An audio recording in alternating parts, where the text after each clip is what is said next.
How's everyone today? It's noon, so we're going to call the meeting to order. So, knock knock, meeting's called to order. Welcome, thank you for being here.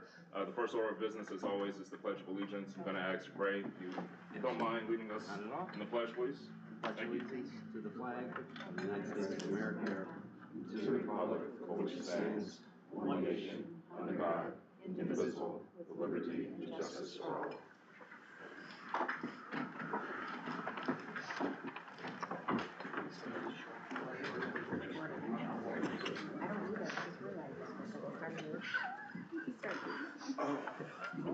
All right, the next order of business that we have is the approval of the minutes from the meeting held last month, February 17th, 2026. Is there a motion to approve the minutes? So moved by Rhett. Is there a second? Seconded by Lisa. All in favor? Aye. Aye. Okay. Any abstentions? None? Okay. Motion passes. Thank you. The next item on the agenda, public comments. Today we don't have anyone sign up for public comments. Is that correct? Is that okay? Great. And so we have Kevin back with us today. So the next item that we have coming up is the local labor monitoring report, and then followed by, after that, the exemptions report, both by Kevin Wilkie. Kevin, welcome. Hello. It's good to see you. There's no exemptions today on the report, so it'll just be the local labor report. Is that correct, Rob? Correct. Okay. So I'm going to read the February numbers from our visits between the 1st and the 28th of February 2026.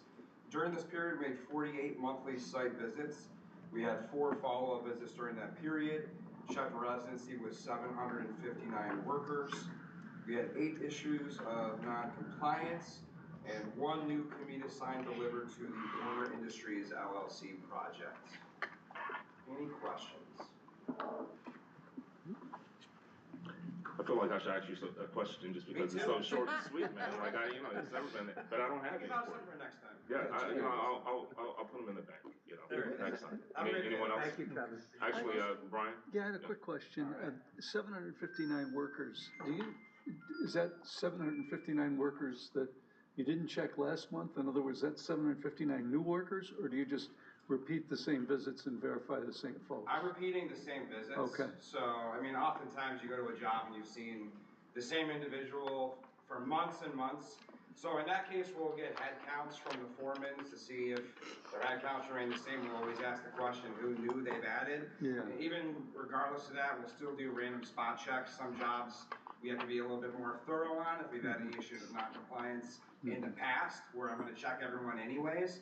Okay. I mean, and everyone's expected to have their ID on their person at all times. Okay. So it's not really a surprise to anyone to expect the nature of our visits. Thank you. So, we got one.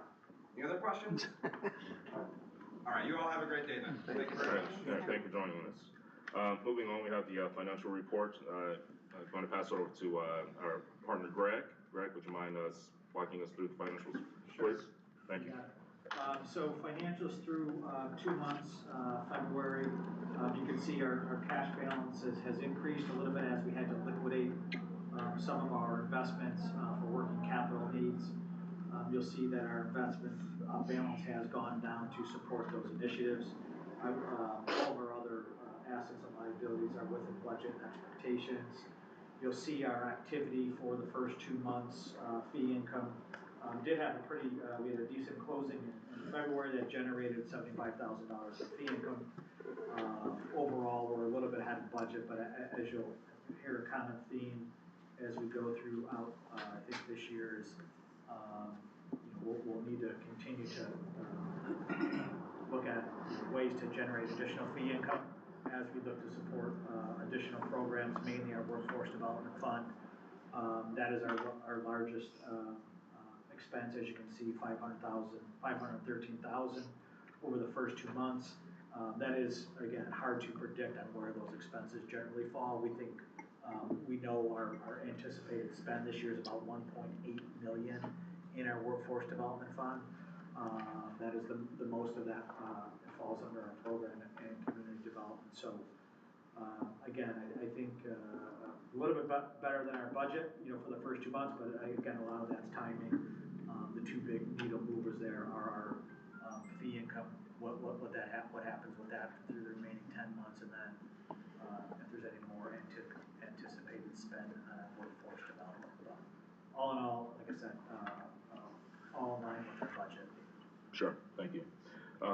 So obviously it's better than what we projected, but the cash flow is still unfortunately negative, and it continues to follow a theme that we saw from the end of last year, which is, significant erosion of our cash reserves. And so as you have alluded to, I think it's prudent for, the board to think very critically and strategically about, the best utilization of the resources that we have, namely the substantial cash that we have sitting on the balance sheet. And I think over the next several months, we'll start to embark upon some kind of a strategic planning process to start to think about the best and most efficient and programmatic use of those funds. Should we go here? Here, yes. Okay. Any questions as it relates to the financial statements? No? Okay. Moving on, we have project applications. We have 3 to consider this month. The first of which is for Orchard View LLC, and I'm going to turn over to you for the project summary. Absolutely. Thanks, Truman.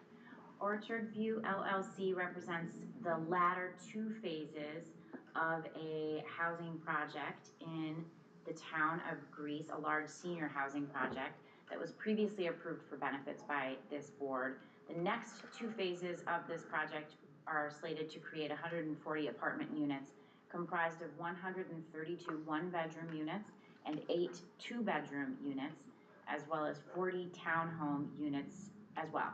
All units are designated for residents ages 55 and older and will include community-based amenities.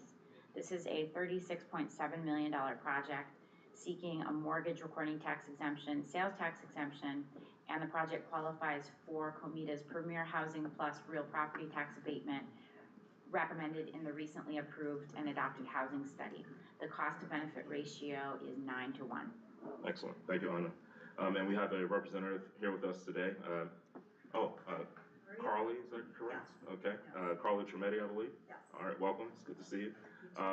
We also have Mr. Andrew Grassi behind us. You're welcome to join if you'd like to. But Carly, please provide any comments that you have. Yes, thank you for the opportunity, and I described the project perfectly, and I'm happy to answer any questions. Any comments or questions from the board? All right. There being none, Robin, were there any public comments at the hearing? There were not. Okay. There being no comments, I have a couple of questions for you, Carly. Are you aware of our local labor policy? Yes. Do you anticipate any local labor exemptions at this time? No. Are you aware that any exemptions need to be requested 45 days in advance? Yes. Okay, great. The secret process is complete, and so that being the case, I will now entertain a motion and a second for inducement and final resolution approving a real property tax abatement, mortgage recording tax exemption, and sales tax exemption. So moved. So moved by Norm, seconded by Lisa. I'll now call the vote. Norm? Yes. Brian? Yes. Lisa? Yes. Rhett? Yay. Ray? Yay. Miguel? Yes. So yes for me as well. The motion carries. Congratulations. Yeah, wish you luck on the project. Moving on, the second project we have is for the Rochester Joint Schools Construction Board Tax Exempt Bond Refinance. That's a tongue twister. Say that fast 3 times in a row. It's like supercalifragilisticexpialidocious. Anyway, Anna, would you please read the project summary, please? Certainly. Right. The Rochester Joint Schools Construction Board, which is a legal entity formed by state legislation, the City of Rochester, and the Rochester City School District, have requested that this agency issue up to $62 million of its school facility revenue refunding bonds, which is called the Rochester Schools Modernization Project, Series 2026, for the purpose of refunding the school facility revenue bonds, Series 2013, and school facility revenue bonds for Series 2015. The Series 2013 bonds and the Series 2015 bonds were used to finance a portion of the Phase 1 modernization project, which included campus and building improvements at approximately 12 schools within the Rochester City School District. Yeah, perfect. Thank you, Anna. I believe we have a representative here with us today. Is it Mr. Pepin Axelian? Correct. Okay. Rochester Schools Modernization Board Program Director. Please join us. Thank you. Thank you. I have with me Kojo Asenio, who's with Wells Fargo. Kojo is our bond underwriter. He flew in from New York City to answer any questions you may have or to me. Just curious, what does the market for, public bond placements look like today, just in terms of overall interest rates? Yeah, it's changing a little bit week by week because of what's going on, but there's a lot of demand. I think this project is going to be very well received because the school district doesn't come to market in many, many years, and so people are eager to invest in these bonds. What's the bond rating? It's rated a notch off of the state's rating because of the way the intercept works. So it's a double A minus. Got it. That's incredible. Tell us a little bit about the school modernization program and where you're at, what phase are you doing, and what you've done in the past, and Sure. Thank you, Commissioner. So we've been hired by the Rochester Jones School Construction Board since 2010. We were a sub to Gilbane Building Company to renovate and expand 12 schools at the time, as Anna mentioned. And after completion of phase one, we were retained 7 engineers, was retained to implement phase two. I was the program director since 2015. And I worked under the leadership of Commissioner Jones, who was the chairman of the board at the time. We completed another 12 schools plus a district-wide technology project. The overall program in phase one was $325 million. Phase two was $435 million. We were able to complete both phases on time, on budget. And we also developed a business opportunity program to give opportunities to minority, women-owned, small and independent businesses, and they took advantage of structured classroom setting where we graduated several cohorts, and they were able to participate in the project. And we used the local labor as required by COMIDA, and the program was very successful. And now phase three is for $600 million. But we want to take advantage of lower interest rates, working with Wells Fargo to refund the callable maturities that Anna mentioned for the 2013, 2015 bonds that are becoming due. And I believe about $62 million in total. That's the total amount outstanding. Okay. Becoming due by May 1st. That's right. Any additional questions from the board? Okay, there being none, there was a public hearing that was held on March 19th. Robin, were there any comments at the public hearing on the 19th? No comments. Okay, great. The secret process for this project has been complete. And so at this point, I'll ask for a motion and a second for inducement and final resolution authorizing the issuance of school facility revenue funding bonds, series 2026, in an aggregate principal amount not to exceed $62 million. Moved by Rhett, seconded by Brian. I'll call the vote. Norm? yes? Brian? Yes. Lisa? Yes. Rhett? Yay. Ray? Yay. Miguel? Yes. So yes for me as well. Motion carries. Congratulations. Thank you. We have a full board today, by the way. Yeah. Impressive, That's yeah. awesome. Okay, and the third and final project that we have today is 40 Jetview Drive LLC. Anna, would you please read the project summary? Certainly, thank you. 40 Jetview Drive LLC, a real estate holding company, is constructing a 100,000 square foot building in the town of Chilai for its tenant Sidor Optics Incorporated, a related entity. Sidor Optics is a manufacturer of precision optical substrates which are used in many different industries, including aerospace, military, life sciences, semiconductor, entertainment, telecommunications, as well as within high-power laser labs. Sidor Optics requires a larger facility due to increased customer demand, the addition of large-scale manufacturing equipment, and to incorporate recently acquired Vertex Optics. Sidor anticipates creating 12 new FTEs in addition to retention of its existing 93 FTEs. This is a $31 million project seeking a real property tax abatement, mortgage recording tax, and sales tax exemptions, and the cost to benefit ratio is 8:1. Excellent, thank you.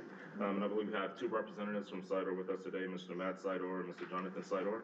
Would you please join us in providing comments that you have, please? Sorry, what? Feel free to make any comments that you have. thank you. My name is Matt Sidor, and this is my brother John Sidor. Hello. This is our rendering of the new building that we're started working with SWBR on. It's doubling the footprint of our existing manufacturing, and like Anna said, it's because of increased demand. It's a really great industry right now, and there's a lot of growth, and we need to get a new manufacturer in place, hire some more people, and buy some larger machines. So we're coming to the county for economic assistance. That's great. Well, what's going to happen to the existing facility that you're moving out of? Oh, we're gonna lease it. Excellent. Is it already leased? No, so we're planning, move date is summer of '27. There's a trade show in Rochester for optics in October '27, so we're going to try to open it up, be, making parts and then giving tours to the people that are coming in from out of town to look at the building and to, see. And then, maybe we'll put a for lease sign on our old building and try to. We'll probably start marketing the property in the beginning of January of '27. Okay.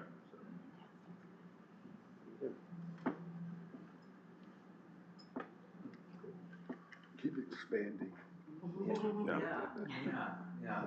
So Vertex Optics, they're out in Victor in Ontario County. We just acquired them. They're a small 15-person shop, but we'd like to be more vertically integrated and offer our customers more. People from all around the world come to Rochester for optics, so it is it's a great place to be with the support of colleagues, the county, the states. So. Matt and John are being humble, but the international conference that you mentioned, SPIE Optifab? SPIE. Yeah. SPIE Optifab, Yeah, right. that comes to Rochester every other year, brings hundreds of leaders in the optics industry from all over the world right here to downtown Rochester. And Sidor is instrumental in bringing that conference to this community, and a leader in the optics space, which is our main economic cluster and point of pride for Rochester. Yeah, it is.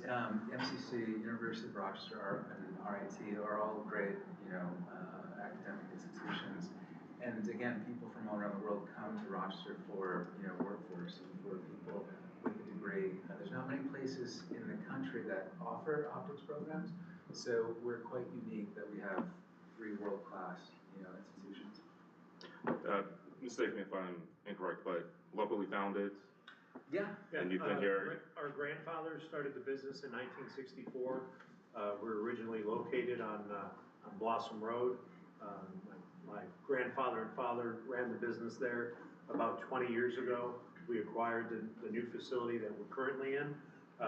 We've been there for about 20 years. And you couldn't fit an extra chair or table in our building right now, so we're bursting at those seams and quite excited to get in a new facility and fill it with some new capabilities and see how more we can run.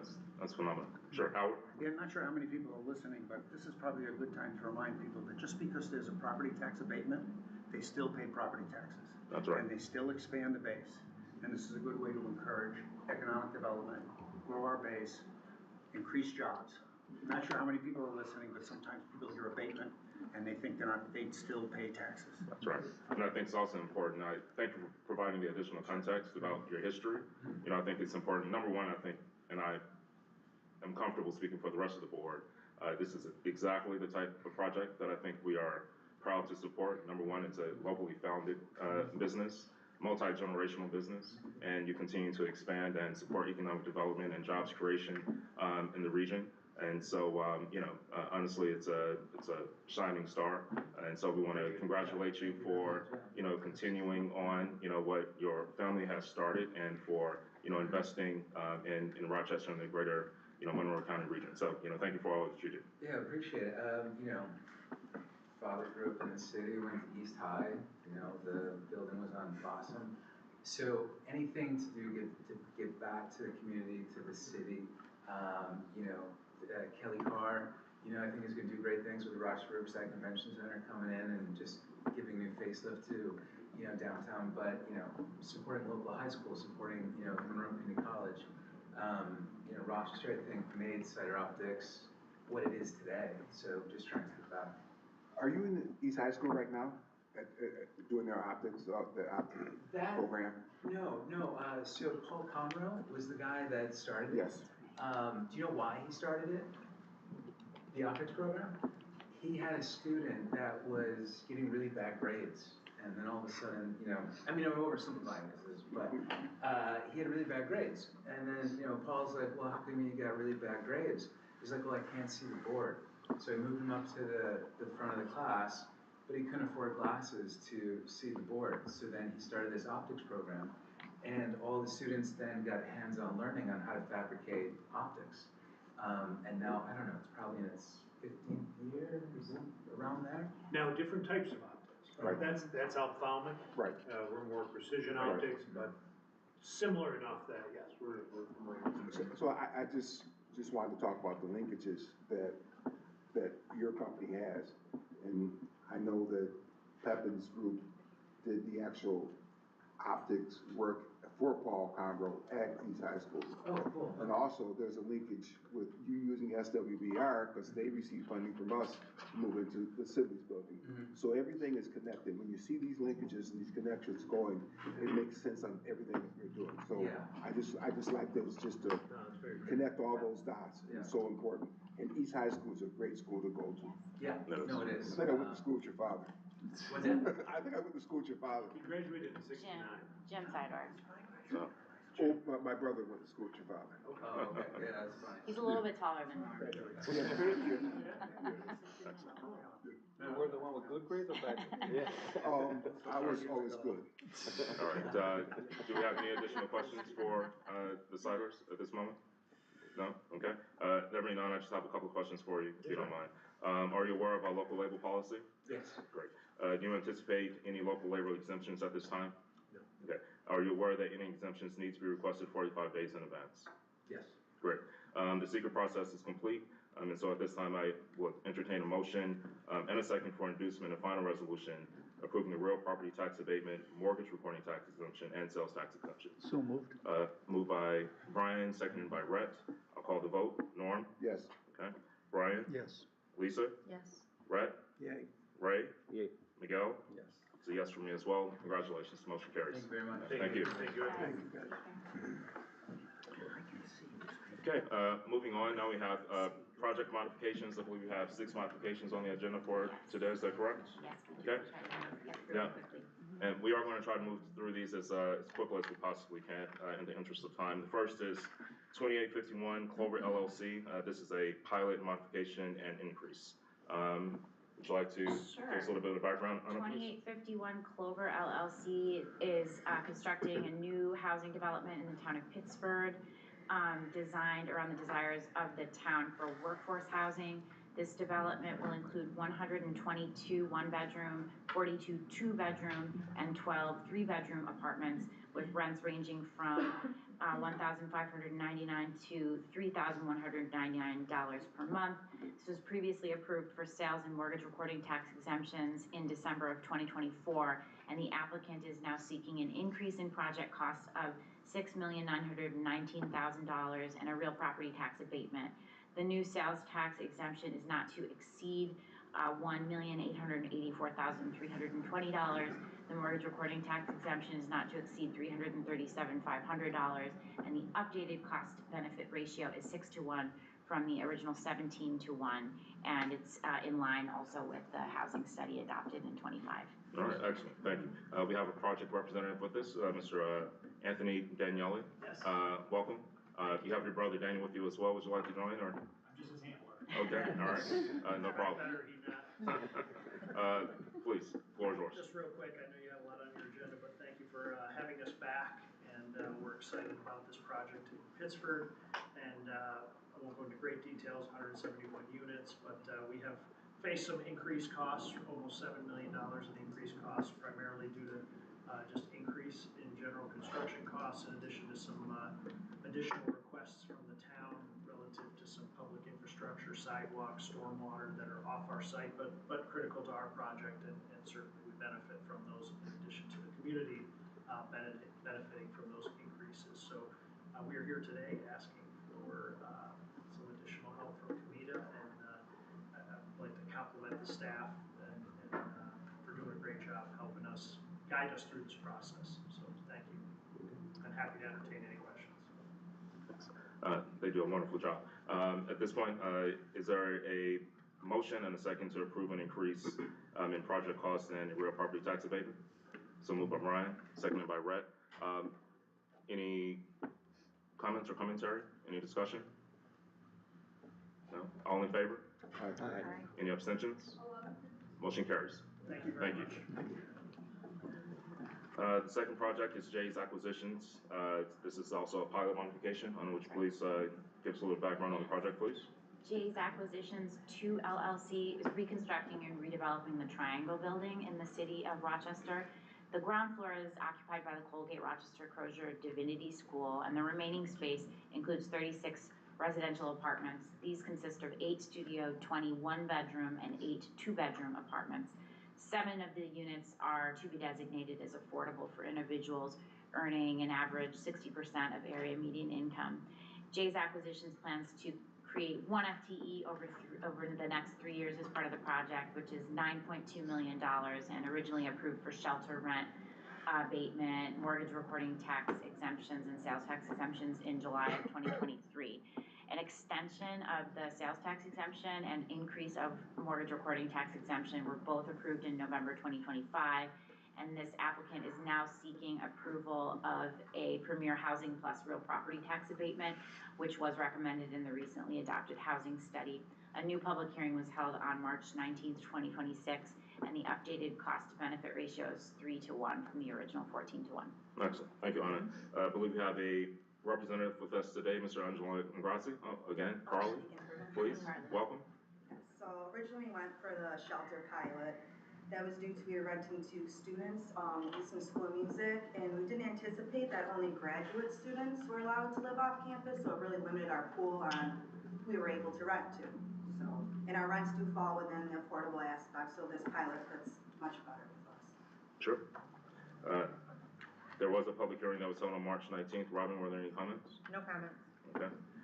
At this point, I'll entertain a motion and a second to approve an amendment to the real property tax abatement provided under the existing pilot agreement. Move it. So moved by Norm, seconded by Rhett. Any comments? Any discussion items? Okay, there being none, all in favor? Aye. Any abstentions? Okay, motion carries. Congratulations. The third project is Columbus Building LLC, which is also a pilot modification. Anna, would you please tell us a little bit about this project? Columbus Building Apartments LP is proposing redevelopment of 50 Chestnut Street in the city of Rochester. It's a mixed-use property currently containing 101 one-bedroom and studio apartments. The project will convert 3 floors of unused commercial space into 30 new residential apartments. The new apartments will be a mix of 1- and 2-bedroom units, ranging in price from $1,400 to $2,100 per month. This is a $7.9 million project projected to create 1 FTE over the next 3 years. The applicant is seeking approval of sales and mortgage recording tax exemptions only and is planning to seek a real property tax abatement at a later date. The benefit to incentive ratio is 11-to-1. Okay, thank you, Anna. I believe we have a project representative today with us, Mr. Is it Notice or Notice? Notice. Notice, Yeah. Okay. Welcome. Thank you. Thank you guys for coming, and, yeah, I was here a couple, Last week. Last week for the public hearing, but, maybe a month ago for, that was the sales tax and, mortgage tax abatement. Now I'm adding. Seeking a pilot. I think the Yeah. description that I read from was Last outdated from the last meeting cycle. So yes, Ami and his partners are seeking a property tax abatement within the framework of the Premier Housing Plus Yeah, the new pilot section, schedule as recommended in COMIDA's housing study adopted in 25. Sure. Apologies. Thanks, Yeah, Ami. so after the recent adjustment to some of these pilots, and we reviewed them, I think we felt that they were really good, these new pilots, and they really fit with what we were doing. This building is, what I would call workforce housing, somewhere around 80% AMI is where rents are. There's a few floors there that haven't been used in probably over 10 years, and we're looking to kind of reactivate those and try to bring them to the market here in the city. So. Okay. There was a public hearing that was held on March 19th. Were there any comments, Robin? I want to make sure I get this, motion correct. The last month, your pilot agreement, we approved that pilot agreement. We approved the sales and mortgage recording tax exemptions at our February meeting, and today we are seeking approval of a real property tax abatement within the So the Premier motion is Housing correct. Plus. The motion is correct? Yes. Okay. And do we have an updated cost benefit ratio for the record on the project? 10 to 1. 10 to 1, so from 11 to 1 originally last month to 10 to 1. Okay, thank you. Is there a motion and a second to approve a real property tax abatement? So moved by Red, seconded by Brian. All in favor? Aye. Any abstentions? There being none, the motion carries. Congratulations. Thank you, guys. Thank you. Making good time here, the fourth project, 1733 Ridge Road. 1733 Ridge Road LLC is the owner of the former Arundecoit Mall, which is being redeveloped as Skyview on the Ridge. In March of 2018, this applicant was approved for a real property tax abatement and sales and mortgage recording tax exemptions, and the applicant has been approved subsequently for several extensions of that sales tax exemption. The applicant is today seeking approval for a new tenant, KeyBank, which is constructing a new branch on one of the out parcels at the site. Okay, thank you. Carly? Yes, I believe Angela was gonna speak to this one though, on 1733, but I'll be happy to answer any questions. Would you like to give him some time? Yeah, I can do that. Okay, no worries. What we'll do is we'll skip ahead to the next item on the agenda, and when Angela's ready, we'll just come back to you, okay? So let's skip ahead to project number 5, if you don't mind, which is 120 Marina Drive LLC, which is an increase and extension. 120 Marina Drive LLC, a real estate holding company, is constructing a 22,000 square foot building for Di Pasquale Construction Incorporated and related entities. This new location in the town of Greece will allow all entities to be housed together, will accommodate present and future growth. 120 Marina Drive was approved for real property tax abatement, sales tax, and mortgage recording tax exemptions in June of 2022, and the applicant was previously approved for an increase in costs and extension of sales tax exemptions. The applicant is now seeking an additional increase in project costs and an extension of sales tax exemptions through December 31st, 26, as they are in the process of completing a build-out on the building's first floor to accommodate a company called Inkling LLC, which is a tenant. The new sales tax exemption is now not to exceed $282,701. All right, excellent. Thank you, Anna. I believe we have Mr. Brian Short with us today. Good afternoon. Yeah, good afternoon. How are you? Good, how are you? Doing well, thanks. Thanks for being here. 120 Marina Drive, we've already built out the second and third floor, which is our home office, we've been using for the past couple of years. This extension is, we have Inkling LLC, marketing firm based out of Chicago, who has some local residents in the workforce. We are building out the first floor. We do have a signed contract and 10-year lease agreement. Excellent. Any questions or comments from the board? Okay. There being none, at this time, I'll entertain a motion and a second to approve an increase in project costs and an extension of the sales tax exemption through December 31st, 2026. We're only going through the end of this year. Robin, the necessity for extension only goes through 26. There's no need to go to 27. That was just a question from Truman. Yeah, that was okay. Yeah. Okay. Any comments? Any discussion? Okay, all in favor? Aye. Any abstentions? There being none, the motion carries. Congratulations. Thank you. Okay. Going back to item number 4, Andres, please join us, please. Sorry about that. Don't worry about it. I was seeing if I could help them further before they left, sorry. Sure. You're welcome to provide any comments that you have on your project, which is 1733 Ridge Road, and this is for a new tenant. Yes, this is for a new tenant, KeyBank, who is going to be constructing a brand new 2,500 square foot branch of, that they're relocating from down the street. Brand new construction and going right next to Aldi's to further support the redevelopment of the mall. Excellent. Okay. Any questions or comments from the board? Just a comment, congratulations, it's always nice to get a bank in an out parcel. Yeah. Having been in the business. Well, it's for the overall plan to have the support now. Now we have a bank on site, obviously now we have a grocery store on site. So that's gonna further help the redevelopment of the mall, which we're on a pretty good momentum. Pretty good trajectory right now. Okay. So at this time, I'll entertain a motion and a second to approve a sublease to Key Bank as tenant and making a SECRA determination. So moved. Moved by Brian, seconded by Lisa. All in favor? Aye. Any abstentions? There being none, the motion carries. Congratulations. Yeah, good luck with the project. All right. The last one, we have Indus Jefferson Road LLC, which is a extension.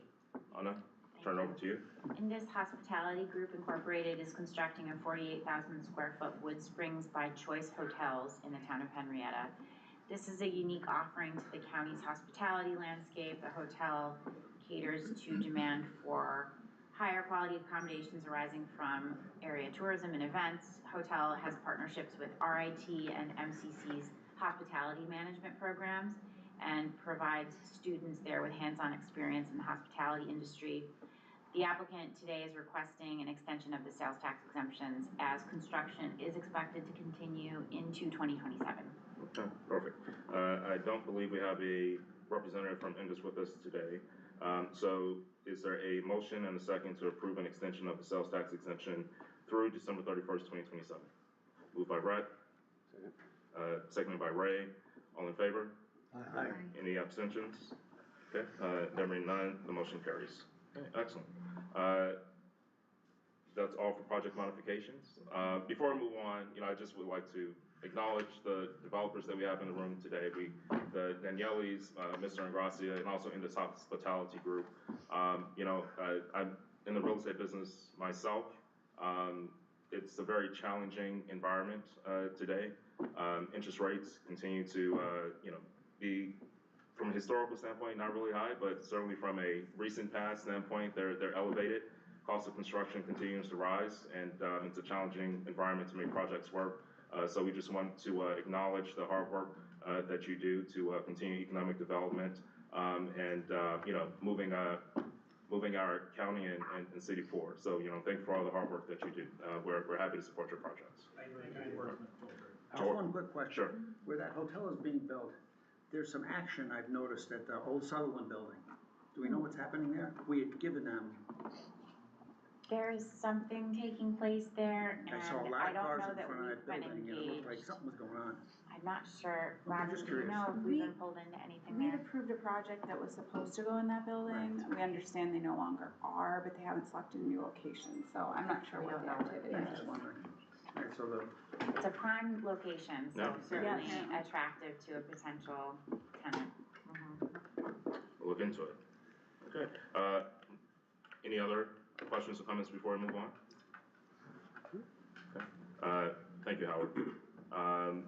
Item number J, we have the executive director discussion items. Anna, anything you'd like to discuss? All I have is the dashboard and our project dashboard, and I'll echo, Truman, your gratitude to the developers and other folks in the audience today. Thank you for taking the time for us and flying in from New York City. Thank you. Yeah, thank you for being here. And working with Monroe County and expanding, especially during this challenging moment in the economy. Our dashboard hasn't changed much from last month. We hope that we will see an uptick in project activity in 2026 relative to 2025. I think especially with an eye towards our housing, our openness to housing projects.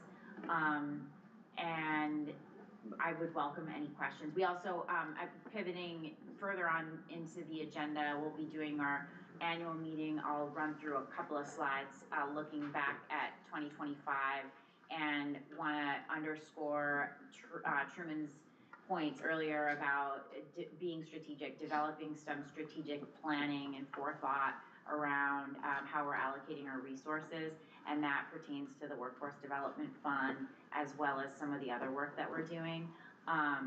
So that's all that I have under executive director discussion items. All right. That's Thank you so much. Thank you.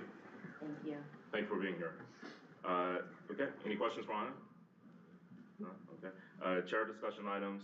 I think I said my comments earlier, specifically with respect to, again, just making sure that we monitor our financial statements and our cash position, and hopefully over the next several months we'll embark upon a process, a strategic planning process to determine, the best use of funds for the cash reserves that we have sitting on our balance sheet.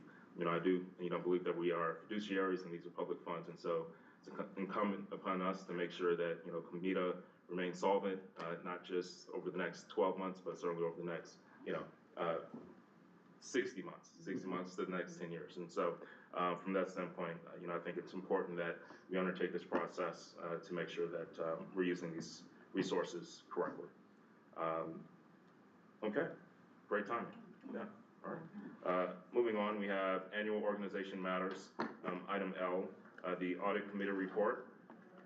I will read these comments. The committee met on March 17th to review the financial audit, the audit committee charter and whistleblower policy. Mengel, Metzer, and Barr presented the draft 2025 audit.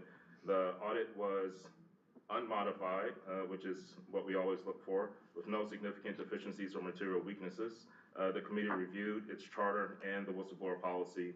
The committee recommends that the full board accept the 2025 financial audit and re-adopt the charter and whistleblower policy with no changes. Mr. Rinkowitz, correct? Okay, is here, and if you don't mind joining us and give us a very high-level summary on the audit, please. Great. Thank you. So we met last week with the committee and had, I think, a very good conversation going through the report, and as mentioned, there's a clean opinion, unmodified opinion, which is exactly what you're looking for. The reports are in draft form currently. I mentioned that just, we're waiting for some additional information. It's not going to change any of your numbers. It's just, it's one of the footnote disclosures required to be there before we could finalize the report.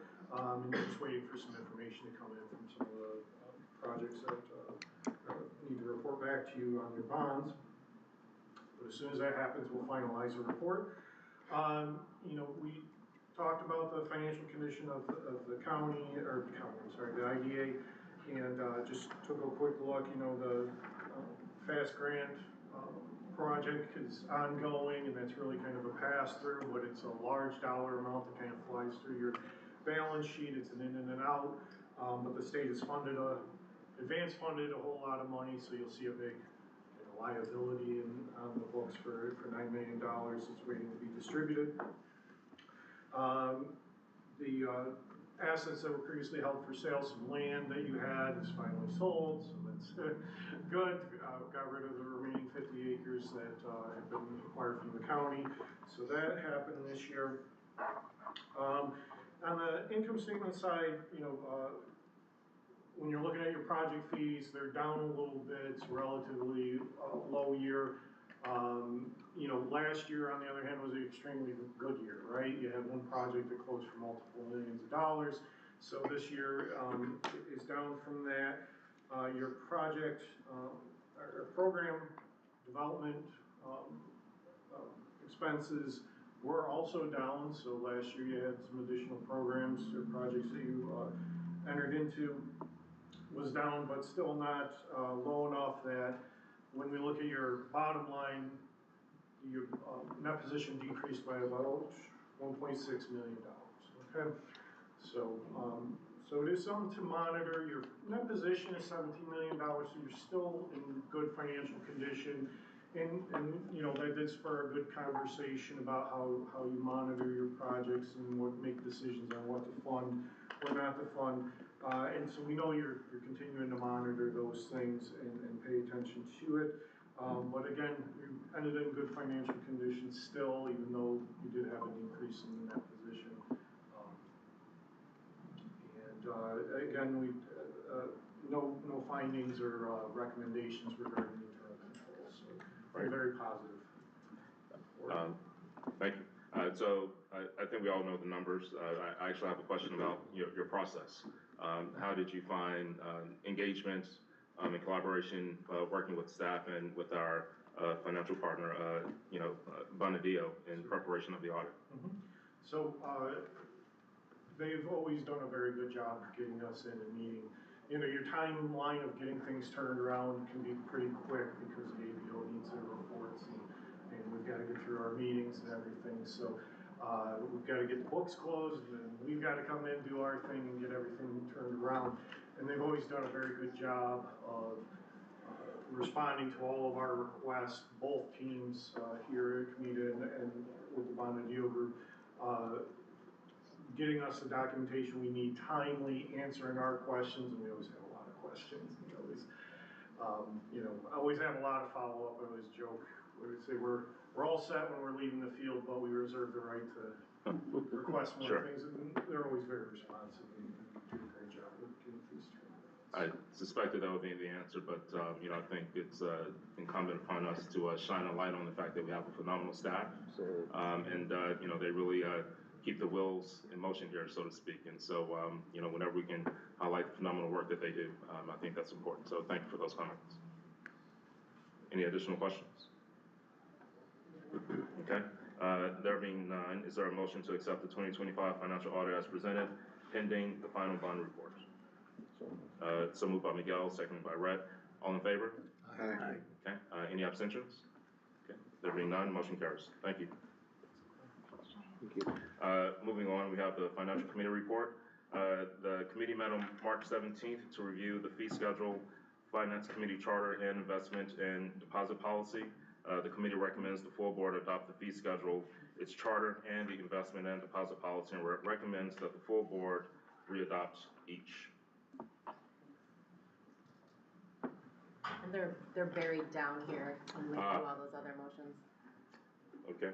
Is there, well, governance committee reports before that. So, so is there a motion to? We'll do all the motions after the government committee report. Okay. The governance committee also met. I'm happy to read a summary, but Norm, as the chair of the. You got it. Are you sure? Go for it. Here. No, you go ahead. You chair the governance committee. Give me the. Okay. All right. There you go. I don't have the talking points. Okay. All right. The governance committee report. The governance committee met on March 17th. All policies were reviewed, and the committee is not recommending any changes. The committee also reviewed the bylaws, the mission statement, and the measurement report. It recommends full board approval. The committee is working on updating the uniform tax exempt policy, UTEP, and will review changes with the board at a later date. We recommend all the changes are approved by the board moving forward. All right, great. Thanks, Norm. Thank you. Yeah, no problem. Okay, so now adopt, readopt policies. Is there a motion to readopt the policies with no changes? I'll make the motion. Moved by Lisa. Second. Seconded by Norm. All in favor? Aye. Any abstentions? Okay, motion carries. Is there a motion to readopt the bylaws with no changes? So moved by Rhett, seconded by Brian. All in favor? Aye. Any abstentions? There being none, the motion carries. Is there a motion to approve the mission statement and performance measurement report, and a motion to readopt the mission statement and adopt the performance measurement report? So moved by Rhett, seconded by Ray. All in favor? Aye. Any abstentions? There being none, the motion carries. The committee charter readoption. Is there a motion to readopt the audit committee, finance committee, and governance committee charters and committee members with Miguel Velasquez, congratulations, Miguel, prematurely, but on the finance committee? So moved. So moved by Norm, seconded by Rhett. All in favor? Aye. All right, any abstentions? There are none, the motion carries. Congratulations, Miguel. All right. Welcome addition. So now we have the board evaluation summary. This will be reviewed when a majority of the responses have been completed, so no action is required there. And we have number 10, which is the Paris report update. Anna, would you please? Sure, very quickly. It's due April 1. We try to make the deadline. Hard work from Robin and Allison and Rachel and the team behind the scenes. So they're working on that actively right now, and we'll report back. I will say that there's efforts at the state level to modernize and improve Paris reporting requirements and the whole system overall, and COMIDA has been tapped to help inform that process with some of our experiences, given the sheer volume of our project portfolio and how this has always been, as you all know, a cumbersome and time-consuming process for staff. So we're looking forward to contributing our expertise, and I shouldn't say our because I don't really have any expertise, but Allison, Robin, Rachel, et cetera, to efforts to streamline it statewide for our IDA partners. Let me get this right. The county's gonna help the state streamline the process? Teamwork makes the dream work, Norman. They're following our lead, Norm. And, We're all okay. partners in public service. And you guys are gonna make the April 1st deadline? We'll keep you apprised of those. Has the software made, has the new software made a difference? Not as much. Plenty of Saturday hours will be logged in Rachel's kitchen, probably, I would So see, imagine. Rachel couldn't do it last year because. We still had some days, but not quite to the volume. But it also has gotten to be a smoother process. Okay, because of what Red said, you know, that the update with the computer software, and the packages that we were able to obtain, helped you out? Yeah, I think it'll be smoother this year for sure, right? But could be better if the state were to ameliorate some of its requirements, modify, yeah. Okay. Any other questions? Okay, there being none, the last item of the agenda today is the 2025 annual report. Great, Yeah, thank you turn it so over to much. you. Thank you Absolutely. all. I'll keep this brief. We've got it's 12:52. So looking back at the year that was, strong project activity, important strategic evolution for COMIDA. We continued doing the core work of supporting the county's economic growth, job creation and retention, workforce development. By the numbers, it was a strong year, meaningful project activity across the county with strong job creation and retention. It was spread across multiple municipalities and sectors: advanced manufacturing, optics, food production, mixed-use redevelopment, and housing. This is the kind of broad-based activity that we want to help stimulate and encourage as COMIDA. And it was also a year of transition and continuity in leadership. We welcomed Brian Hickey and Miguel Velasquez to our board, so thank you both again for your commitment to the cause. And we began a new chapter under Chair Truman Tolfree. Truman, thank you. It's a steady hand, and we're excited to continue to flourish under your leadership. Oh, so thank you. Appreciate that. Snaps for Truman. And at the same time, we owe deep thanks to Ann Burr, 20 years of service to COMIDA, 9 years as our chair. And publicly, the county described her tenure as leading COMIDA through an unprecedented period of investment and innovation. I think that's exactly right. And today we sit in the Ann L. Burr Monroe County Business Center. So very proud moment where COMIDA can leave its indelible impact on a county facility with Ann's name on it. So one of the things we love most about our work is how countywide it is and how broad-based it is geographically. Activity is never isolated to just one corridor, one sector. We touch the city, the suburbs, the villages, and our work reflects the diversity of our local economy. So rather than highlight every single project line by line, I just want to call out a few examples. QED Technologies reflects our optics and photonics strengths. This is in the city of Rochester. Huge expansion. This is a company that works hand in hand with Sidor and many of the other optics companies that make up our optics, photonics, imaging, and lasers cluster in the region.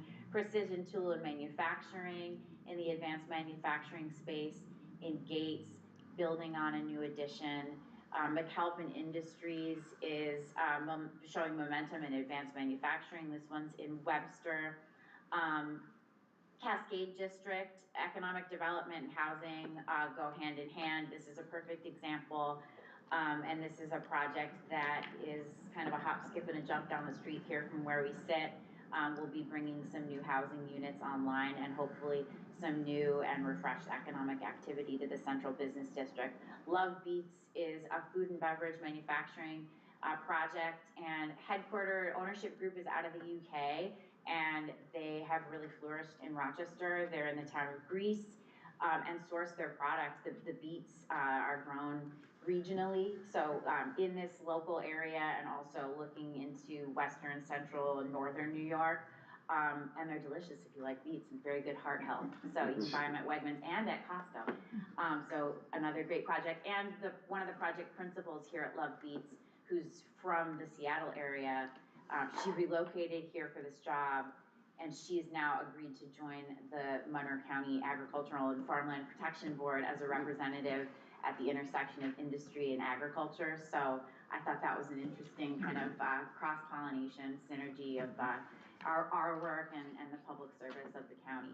And I can't do this presentation without acknowledging the housing study and the work that was done between MRB Group, this board, and our staff in 2025.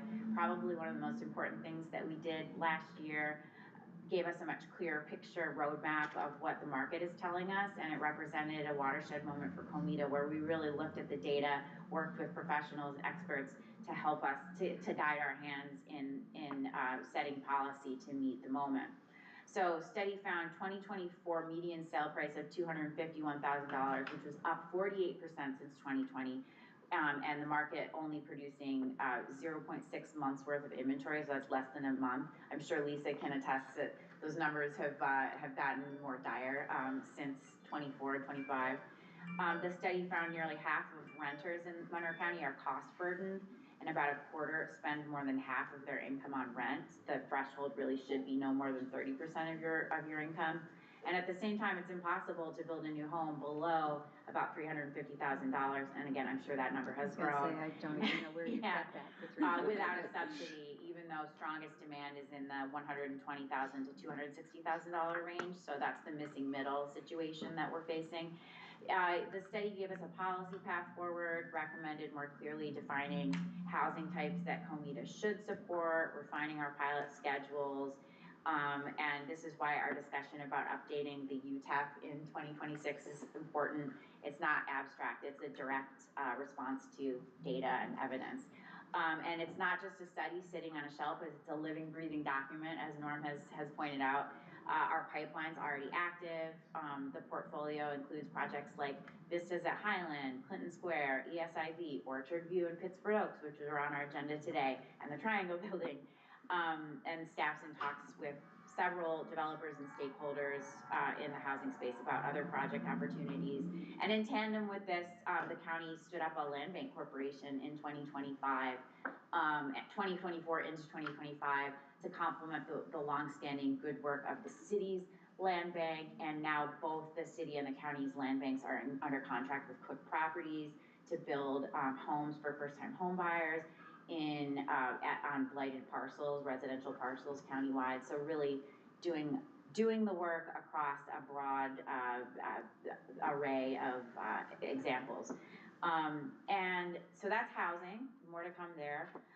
This is just a snapshot of the pilot schedules, which we hope to incorporate formally into our uniform tax exemption policy. Our workforce fund, so this goes back to Chair Tolfree's points about strategic planning and strategic allocation of resources.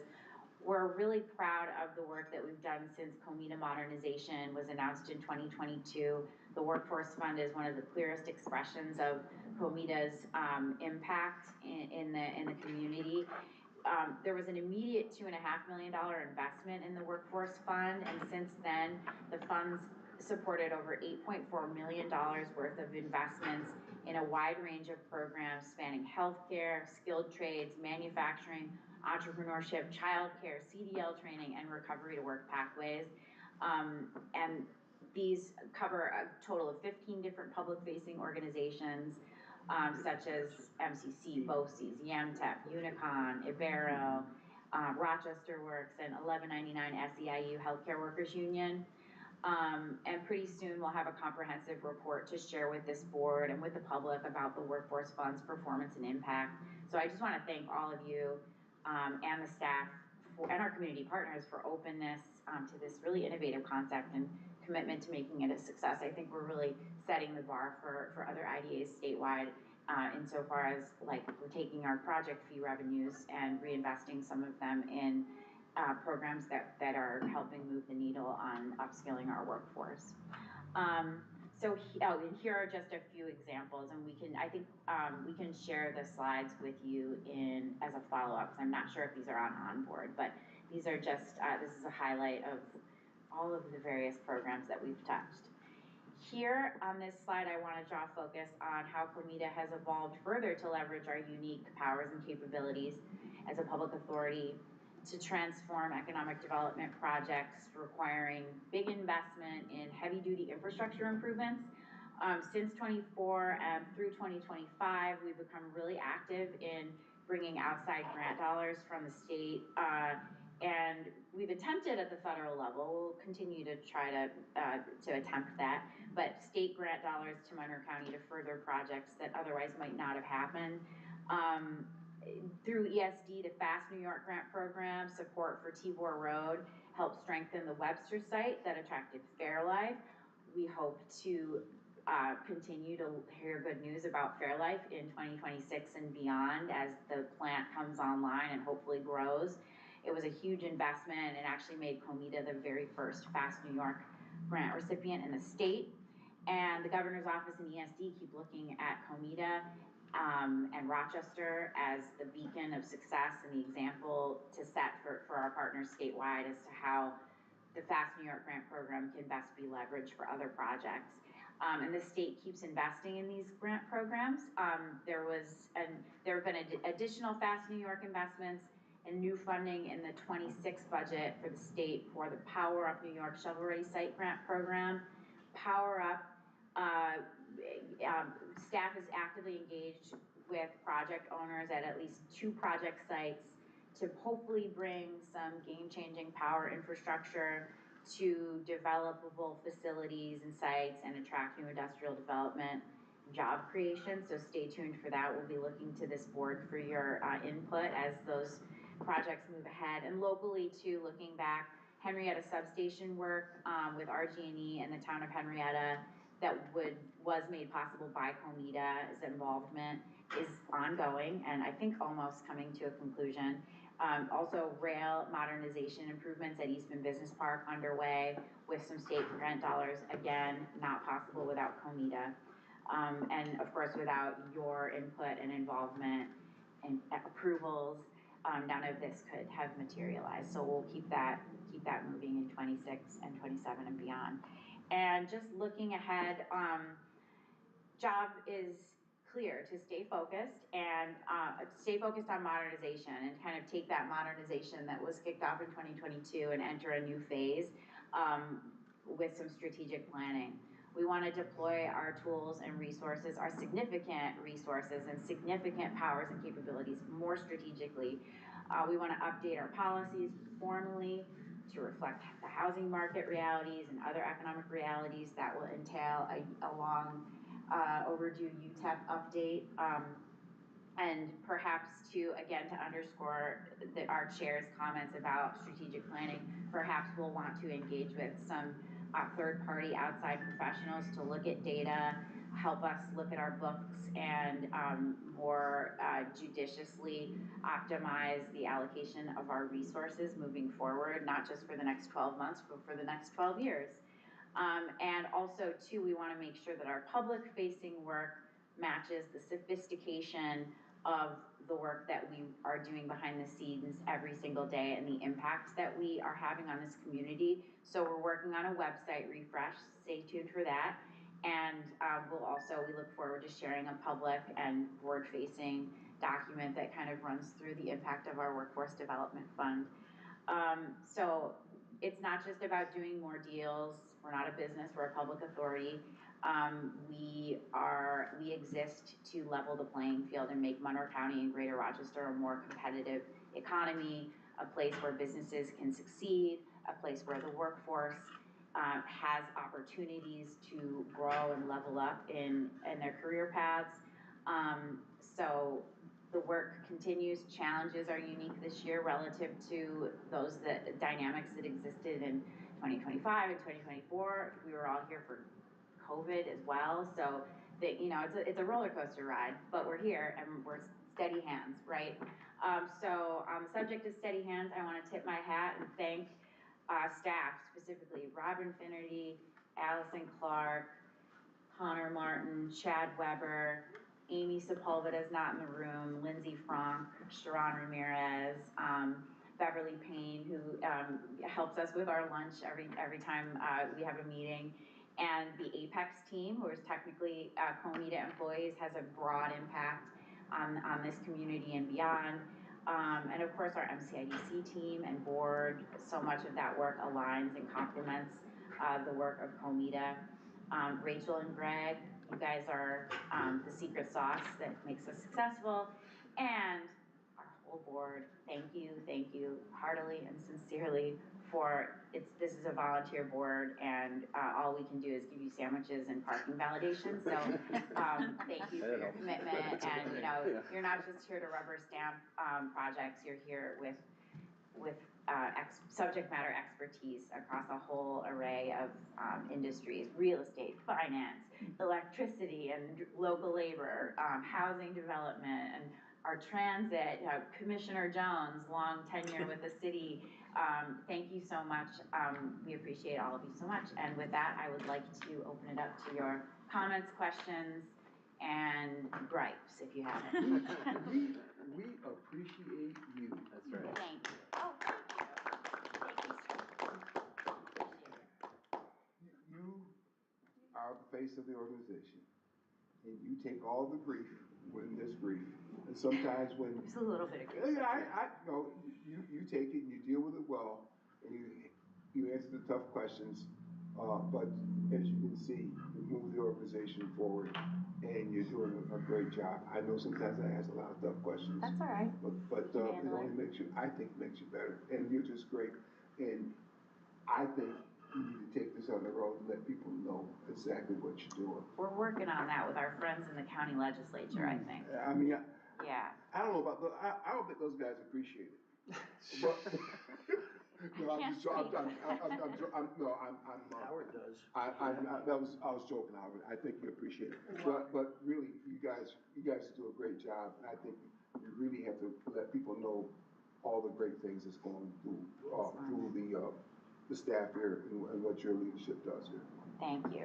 Hopefully we'll accomplish that with some, like the website refresh, and maybe we can talk to the board about some marketing opportunities in the future, but certainly we'll want to talk to our counterparts in other branches of local government and spread the good word. But our organization doesn't exist without the board, so you are the organization, so thank you. And I don't know if you had a comment or question, Howard? No, just that I think, based on my experience in the legislature, one of the issues is that the legislature representatives don't always understand everything you guys do. So, I mean, we'll talk about meeting with them to update them on all the good work. Yeah. So they know exactly what's happening and why it's a good thing. We'll make it happen. Unknown caller. First of all, that was a really impressive. For legislature in March. That was a really impressive report, and I'm really thrilled to be part of the organization and part of the board, and have gained a new appreciation for just the breadth of work that's done and the impact we're having. So thank you for that.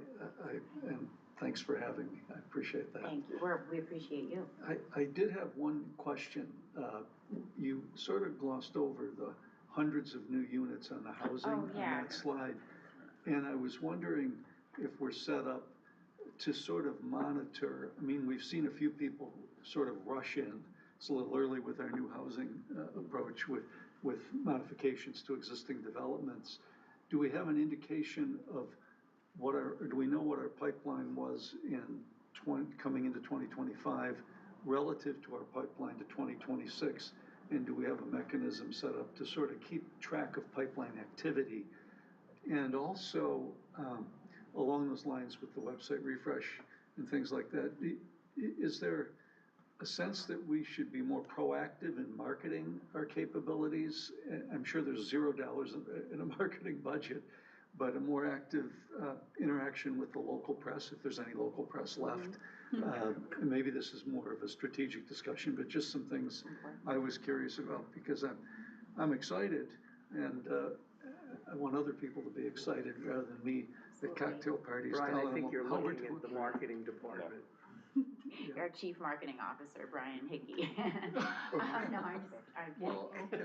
To your first question, the short answer is no. However, at a high level, we can just anecdotally report that units coming into 2025 were negligible compared to what we have in our portfolio and in our pipeline today and looking ahead. Well, that's But great. we can report back. I think it, it would behoove us to probably, especially as we look at our dashboard, maybe put some analysis together of housing units, number of units coming online with COMIDA support. Because when I wrote here hundreds of units, I knew anecdotally that, at least 200, at least maybe 500, like looking at the vistas at Orchard Place, Cascade, Clinton Square, Pittsford Oaks, individually these projects have 132 here, 117 there, 50 units here. So cumulatively, it has to be pretty impactful. Well, that sounds, what you just said really is inspiring when you said now in 2026 versus the same period in 2025, there's already been a lot of excitement, and now with the new housing That's program. right. Yeah, so we're on our way to helping solve a big problem, maybe not on new builds and sales, but certainly at least on workforce housing, which is our mandate. Yeah, we represent, the carrot approach that we're taking is going to move the needle in an important section of the housing market and will hopefully help people level up their housing situation, achieve more affordable housing. Seniors can hopefully be able to find age-in-place inventory that will allow them to move out of their single-family homes and bring those back on the market. And so it's kind of a virtuous cycle. Everything's all connected. But I think, to your point, it would be great for us to include some sort of an analysis or dashboard snapshot how we are moving the needle. And then to your other question about marketing, that's a great point. We, I think, have a few dollars in our budget for marketing, and we have a website, and we have some social media footprint, but we're not strategic and not exactly, we don't have the bandwidth to dedicate all of our time and creativity to those efforts. So perhaps bringing in some expertise and guidance from the outside world would be helpful and helping COMIDA spread its story.